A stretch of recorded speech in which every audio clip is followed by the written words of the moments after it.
Seja bem-vindo ao RTV Notícias. Pela primeira vez em vários anos, o Governo abriu concurso para a entrada de milhares de funcionários não docentes. Diretores aplaudem, mas dizem que o processo está a ser demasiado burocrático. Falam ainda de licenciados e até doutorados que concorrem a lugares que apenas exigem a escolaridade obrigatória. O vice-presidente da Associação Nacional de Diretores, Filinto Lima, aplaude, mas diz que o processo está a ser burocrático. Os diretores das escolas dizem que a maioria dos novos funcionários só vão ser contratados já com o ano letivo em andamento, ou seja, nos primeiros dias de aulas. Filinto Lima refere também que têm recebido pedidos de informação de licenciados e até doutorados que pretendem candidatar-se às vagas de funcionários não docentes e nas quais se pede apenas a escolaridade obrigatória.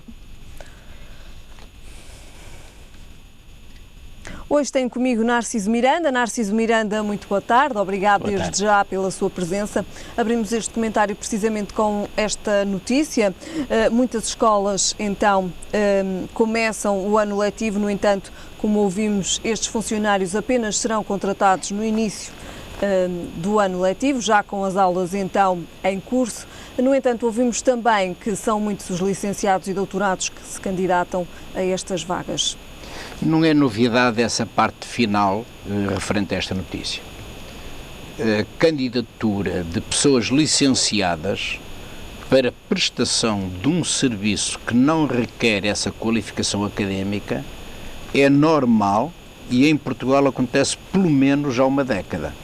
Agora, é verdade que se há 10 ou 8 ou 6 anos isso acontecia de uma forma discreta, isto é, numa percentagem que não era muito significativa, cada vez mais a percentagem de candidatos a cargos que não exigem qualificações académicas de licenciatura, cada vez maior é o número de pessoas, porque convém salientar que é aí, a esse nível, onde existe um dos maiores índices, um dos índices mais elevados do desemprego. Vamos à questão de fundo. A questão de fundo é a abertura do Governo à contratação de funcionários necessários. O Governo não está a fazer favor nenhum, está a cumprir uma das suas obrigações, funcionários necessários para o apoio ao funcionamento das escolas. Isto é, não é mão de obra docente, não são professores, por isso é que não é obrigatória a licenciatura, são funcionários auxiliares ou funcionários administrativos que são necessários para o normal funcionamento das escolas. E isto é positivo. Isto é uma notícia muito positiva. Podemos dizer que há vários anos é a primeira vez que o Governo abre um concurso. Que eu gostaria de saudar, é uma notícia que devemos saudar. Porque existia essa reivindicação sustentada em carências que existiam nas escolas.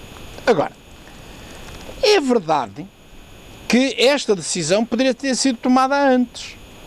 Isto é, o desbloqueamento do processo e do suporte financeiro necessário para a sua concretização poderia ter sido feito atempadamente, de tal forma que, no início do próximo mês, em setembro, ou se quiser no início do ano escolar, os funcionários estivessem já no seu posto de trabalho em condições absolutamente normais para um regular funcionamento na abertura do ano escolar. Isto é verdade, toda a gente está de acordo, mas não desvalorizaremos, não vale a pena desvalorizar a questão de fundo. Apesar destas falhas, esta notícia é positiva. É muito positiva. Eu ouvi na notícia, as pessoas queixam-se de excesso de burocracia. A burocracia existiu sempre. O processo de contratação de qualquer funcionário para qualquer cargo na administração pública é sempre um processo complicado, demorado, porque tem que ser transparente, tem que cumprir toda aquela tramitação das formalidades estabelecidas na lei para dar uma grande abertura e uma grande transparência ao processo e igualdade de oportunidades a todos os cidadãos que queiram concorrer. Quanto à questão, portanto, a notícia é muito positiva, convém salientá-lo e eu quero salientá-lo. Não tínhamos sobre essa matéria ilusões, não tínhamos complexos de dizer o Governo tem nota positiva face a esta notícia, face a esta decisão. Agora, licenciados concorrerem é um direito. É um direito constitucionalmente estabelecido. E reflete também, por assim dizer, a dificuldade que quer licenciados, isso quer é doutorados evidente. têm neste momento em ter uma colocação. Exatamente, você vai às caixas dos supermercados Continente, dos supermercados Pingo Doce, dos supermercados Líderes, desses supermercados todos, cada praia espalhados, e vê pessoas nas caixas que são licenciadas.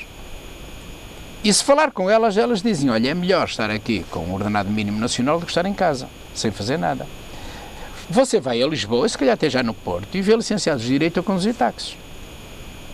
Isto é uma realidade triste, mas é uma realidade.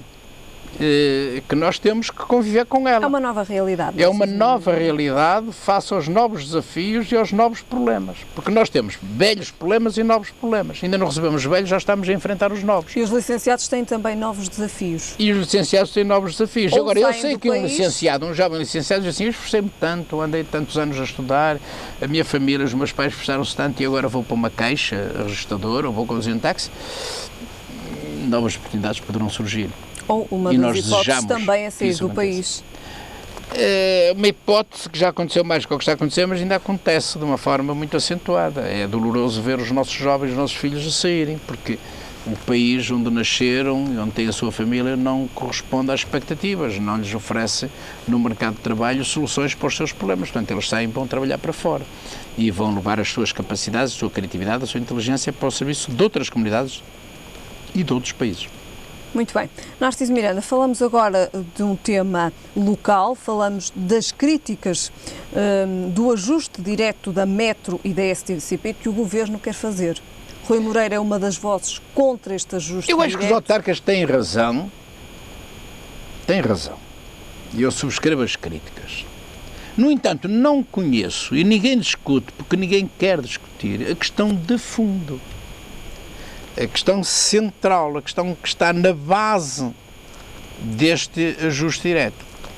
Agora, há pelo menos um dado que é positivo. É que são conhecidos os valores do mercado, porque já foi feito um concurso de âmbito internacional e, portanto, são conhecidos os concorrentes que se apresentaram, os valores que apresentaram e, portanto, isso já baliza, se me permite esta expressão, baliza o processo do ajuste direto. Seja como for, mesmo assim, com esta nota, com esta dúvida, uma adjudicação 10 por ajuste direto é sempre não aconselhável. E, portanto, eu subscrevo as críticas dos autarcas. Consequências deste ajuste direto? Nenhuma. Ou nenhuma. Uma alternativa ou uma solução? Faz parte da lei, a lei permite isto. Repare, eu acho positiva esta contestação, mas eu recordo-me há 10 anos, quando se avançou com o processo do parque escolar, os ajustes diretos foram feitos no tempo do governo de Sócrates. Ajuste direto para contratar arquitetos. Não vejo o que aconteceu na escolha dos arquitetos. Era tudo situação de favor. Vou repetir, ajuste direto na contratação dos arquitetos que fizeram os projetos. Depois, ajustes diretos nas adjudicações das obras a empresas de construção civil. Eu não me recordo se na altura, tenho ideia que houve contestação, mas não me recordo se houve assim tanta contestação.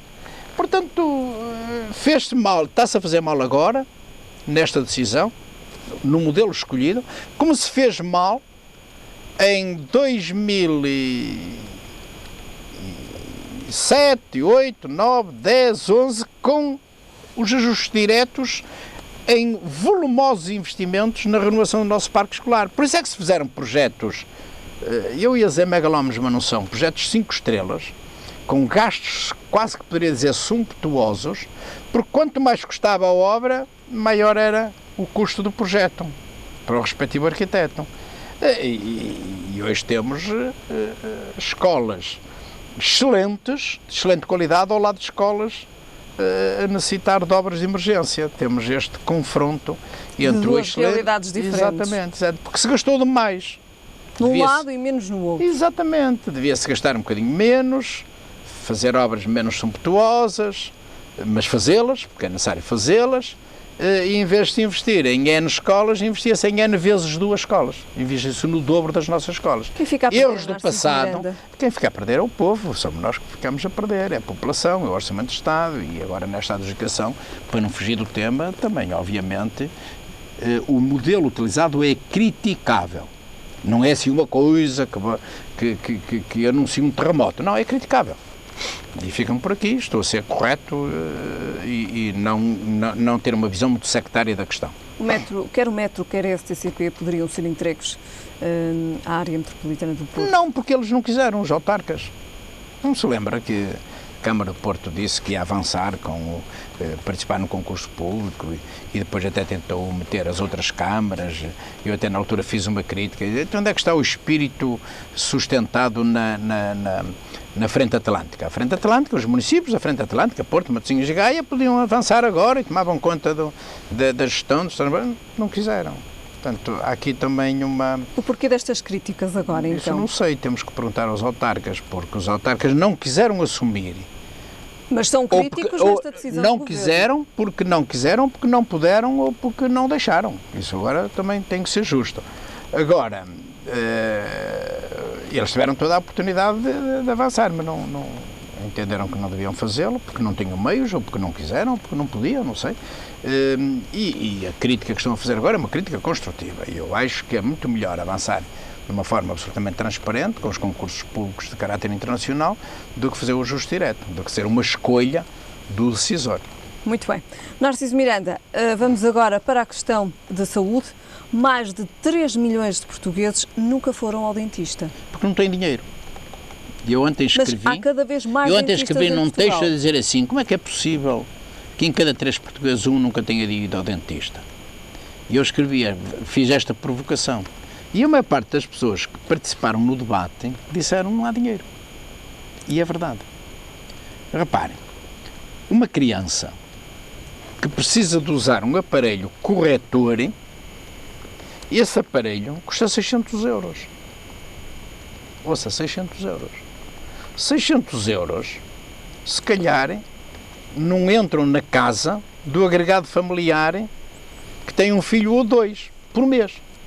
E, portanto, bem sei que há pessoas que respondem a esta tese que eu defendo, dizem assim, não há dinheiro para o aparelho, mas há dinheiro para o telemóvel. É uma questão cultural. Também é preciso termos a coragem de dizer o que eu estou a dizer. Às vezes as famílias não têm dinheiro para ir ao dentista ou não têm dinheiro para comprar um aparelho necessário para fazer uma correção de um miúdo, de uma miúda, mas têm dinheiro para ir ao futebol ou têm dinheiro para ir, em vez de beber uma cerveja por dia, beber 2 ou 3, e pior que isso, têm dinheiro para um bom telemóvel. É uma questão cultural. Agora, com telemóveis ou sem telemóveis, indo muitas vezes ao futebol ou não indo muitas vezes ao futebol, as pessoas têm fortíssimas carências. Há problemas. Há famílias que me devem estar a ouvir e que estão bem estruturadas, bem preparadas, e dizem assim, aquele senhor está a falar, mas eu não tenho o mesmo dinheiro. O dinheiro que eu ganho, que entra em minha casa mensalmente, não chega. Não chega para eu ir ao dentista, como não chega para eu ter um bom telemóvel. Tenho um telemóvel de 20 euros e funciona muito bem. Eu sei que isso é verdade. Eu faço questão de salientar isto. Eu tenho consciência de que isto é verdade. E tenho consciência de que há muita gente responsável que desejaria muito de levar os seus filhos ao dentista para que fizessem um acompanhamento, ações preventivas, etc. E eles próprios, mas o dinheiro não chega. Falta uma política. Mas a principal razão é essa, não há dinheiro. E acho que aqui o Ministério da Saúde devia intervir. É isso mesmo que eu ia perguntar, falta uma política de saúde oral. Falta um suporte. Repare que a Segurança Social não dá suporte financeiro para esse tipo de acompanhamento médico. E, portanto, temos que ter isso também em consideração. No entanto, se existem mais de 3 milhões de portugueses que nunca foram ao dentista, em contrapartida há cada vez mais dentistas em Portugal. É um contrassenso de um país que não está na linha da frente em matéria do desenvolvimento.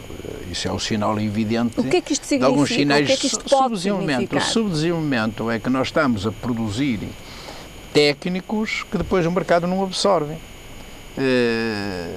Nós temos hoje dentistas que o mercado não absorve. E, portanto, alguns deles estão a preparar-se também para sair, ou até já saíram, muitos deles. portanto, isso demonstra claramente um desequilíbrio, uma falta de harmonização no projeto de crescimento e no projeto de desenvolvimento para uma comunidade, para a nossa comunidade, para a comunidade portuguesa.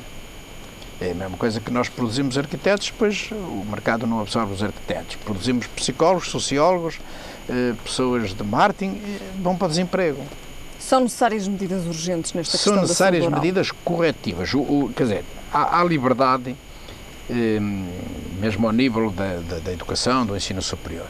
Mas o Estado tem que desempenhar uma função fundamental, que é regulador. Não é controlador. O Estado tem a mania de controlar. O Estado desempenha muito bem a função de controle e de perseguição ao cidadão.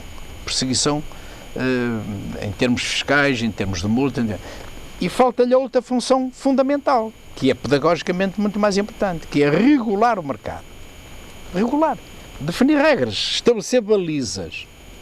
Olha, não queremos mais desta área, mas temos outra deficitária, fazer a regulação desse mercado. E essa regulação não está a ser feita a todos os níveis. Veja o que se passa na eletricidade, veja o que é que se passa no consumo dos combustíveis. A regulação é teórica. Deficitária. Não, é teórica, é burocrática. Não é tão praticamente inexistente. Ela existe, só que não produz. Existe, não há efeitos práticos. Mas não produz, não tem efeitos práticos. Consome dinheiro. Muito bem. Narciso Miranda, falamos agora da questão das eleições legislativas. O debate televisivo foi cancelado. Só daqui a um mês, falta pouco mais que um mês, isto está a andar. Exatamente. Isto deve estar aí a aparecer uma sondagenzita, porque eu já vejo um certo nervosismo, mas vamos lá falar nos debates. O debate televisivo foi cancelado. A coligação PSD-CDS-PP não chegou a acordo, porque gostaria também que Paulo Portas fizesse parte deste debate televisivo. Eu tenho pena que isso tenha acontecido e não sei se a coligação tem razão, acho que não tem razão, porque a coligação é uma candidatura, uma. É a mesma coisa que a candidatura do PCP e o PCP tem mais que um partido nessa candidatura, tem os verdes, pelo menos tem dois partidos, acho que só tem dois. E, portanto, não tem razão. E eu tenho pena, porque estas eleições vão ser muito importantes e quanto mais debatidas, melhor. Quanto mais as candidaturas... E, sobretudo, as candidaturas que têm mais probabilidades de ganhar as eleições. Portanto, é muito importante aprofundar, alargar-se os debates, fazerem-se muitos debates. Esclarecer os portugueses. Entre todos, mas particularmente entre aqueles que funcionam em alternativa, que é a coligação PSD/CDS ou o PS. Mas é muito importante, repito, para não ser mal interpretado, que existe espaço de debate para todos os candidatos às eleições legislativas, os pequenos, os médios e os grandes. E eu tenho pena que isto, no fundo, termine apenas com um debate. Que é o debate do dia 7 ou 8, acho que é o dia 7.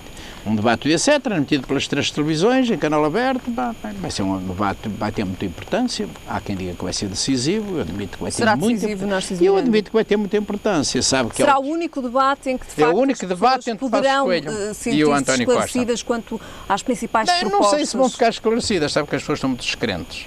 As pessoas estão muito descrentes. Acreditam cada vez menos na política, acreditam pouco nos atuais partidos e acreditam ainda menos nos atuais líderes. E, portanto, de qualquer maneira, não obstante o que eu estou a dizer, como as pessoas não têm outra solução, ou ficam em casa ou vão votar. Se vão votar, as pessoas vão tentar ir votar o mais esclarecidas possível. Por isso esses debates são muito importantes e esse debate, se não vai ser decisivo, vai ter vai ter muita importância na decisão final. Muita mesmo. Eu estou ansioso de ver a primeira sondagem que se faça a seguir ao debate do dia 7 de setembro. Narciso Miranda, é importante para qualquer um dos partidos que vai a votos conquistar o eleitorado que está indeciso? O eleitorado que está indeciso, disse bem, porque eu acho que também tem que conquistar outro eleitorado, que é o eleitorado que está indeciso sobre se vai votar. Porque aqui há duas franjas de eleitorado indeciso. Há o eleitorado que quer votar, mas está indeciso em quem vota. E é muito importante o investimento das candidaturas para conquistar esse eleitorado. E depois há o outro eleitorado que se inclina para não votar, ou que está indeciso se deve ou não ir votar. E normalmente esse eleitorado, a tendência é cair mais depressa para não ir do que para ir. Eu lembro-me sempre, eu aponto sempre este exemplo. Nas últimas eleições autárquicas, num concelho extremamente importante como é Matosinhos, só foram votar 49% das pessoas. Quer dizer, em cada 2 matosinhenses, um ficou em casa. Isto é trágico.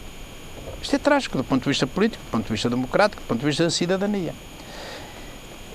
Corre-se riscos graves de, em 4 de outubro, a percentagem de pessoas que desistem de votarem seja muito alta. Eu admito que em 4 de outubro 40% das pessoas pura e simplesmente não votam, ficam em casa. Isso é dramático, isso é muito mau.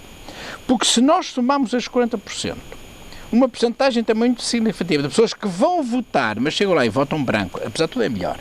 É melhor ir votar e votar branco, é melhor ir votar e votar nulo, do que ficar em casa.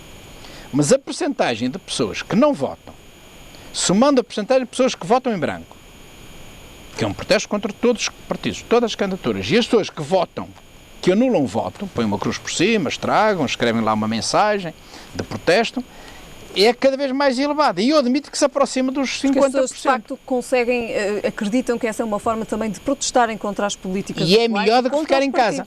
E é melhor do que ficar em casa.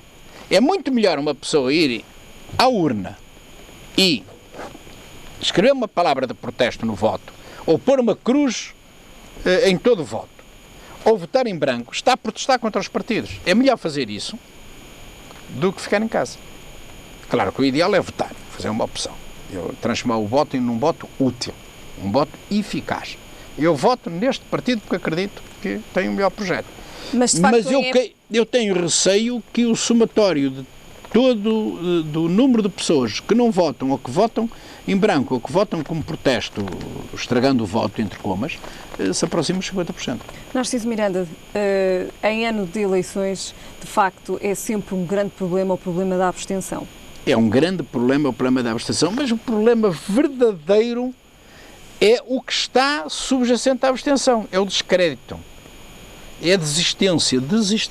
Eu vou repetir, as pessoas desistiram. Há uma franja muito significativa das pessoas que já desistiram de usar o voto. Nunca mais irão votar. Eu não estou a exagerar. Nunca mais irão votar. Desistiram, não querem. E isso é muito complicado e é muito preocupante para a cidadania e para o reforço dos valores da democracia.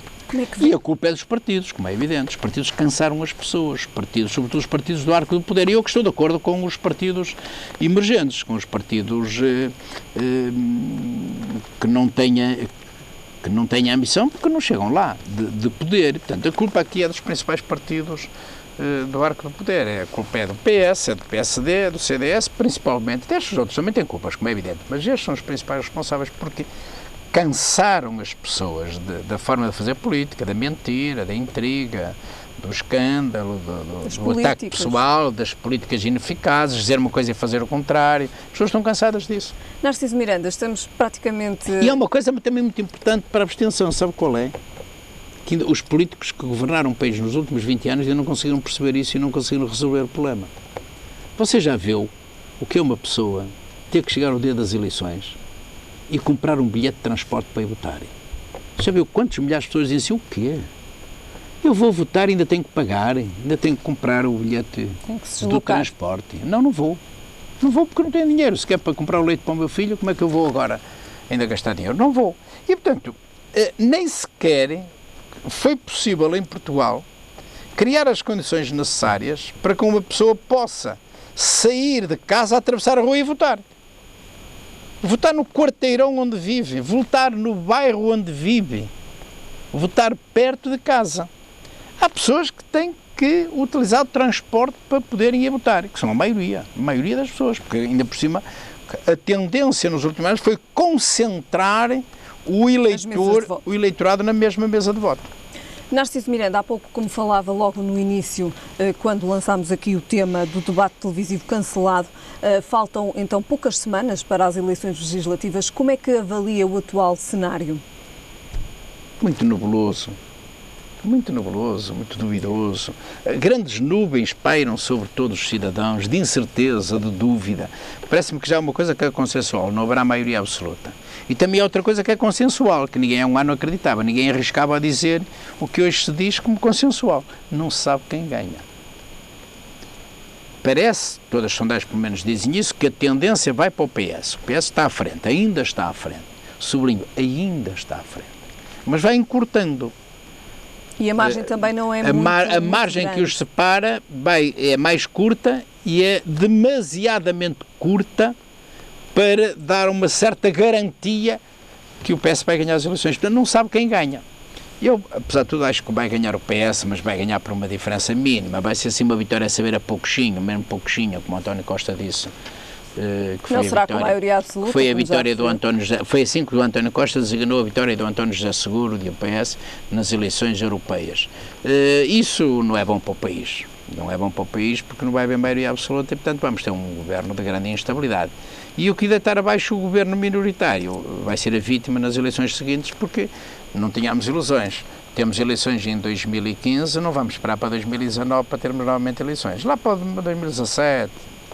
nós voltaremos a ter eleições se não for antes. Que eu admito que seja antes. Com o facto de não haver um governo com maioria absoluta. É evidente que nós vamos ter eleições lá para 2016, finais de 16. Daqui a um ano e meio temos eleições. Se António Costa ganhar, não conseguirá levar a legislatura até ao final. Se António Costa ganhar as eleições, se pudesse ganhar as eleições, a minha previsão é que vai ser mau para o PS a prazo.